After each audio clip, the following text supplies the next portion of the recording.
I mean, look at these numbers in terms of greedy bosses. You have the GM executive, Mary Barra, $26 million salary last year. Stellantis CEO, almost $25 million. Ford, $21 million last year. You look at the company's profits.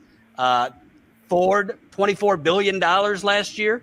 GM, $21 billion. Stellantis, $18 billion. And I'm interviewing workers that are working two jobs. I'm interviewing workers that are having to choose between medicine for their kids or groceries. I'm interviewing workers whose backs are literally breaking because they got to work longer hours, and these are tough, dangerous jobs. What is your view, by the way, of this newfound militancy?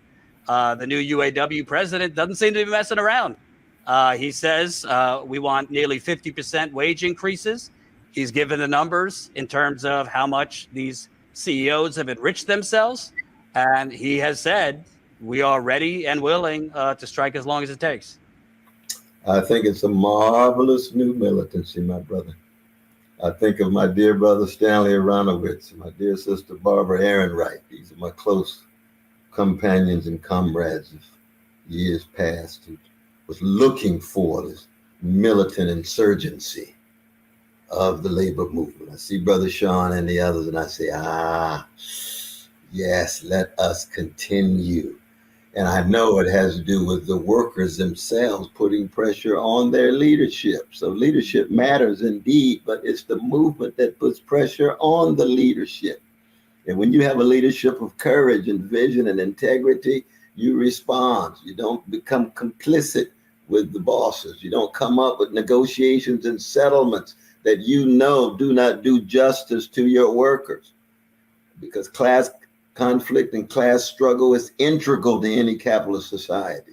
It's going to take place one way or the other. And usually it takes place in such a way that workers have to bear the brunt of it and pay the cost of it. That's part of the escalation of profits and CEO salaries and the wage stagnation that we've been dealing with for the most part in the last 45, 50 years. So that I think it's a beautiful thing. We all have to be a part of it in a fundamental way. And this is true for Amazon. This is true for Hollywood. This is true for hotel workers. This is true for workers across the board. But you know, and I know, very much like the black movement, you got neoliberal versions of the black movement that accommodate themselves to Biden and the Democratic Party. You've got a kind of business unionism in the trade union movement that will easily accommodate itself to the Democratic Party and Biden and so forth. And so we end up with having to engage in a critique of certain trade union leaders who don't want to be as bold as those militant ones.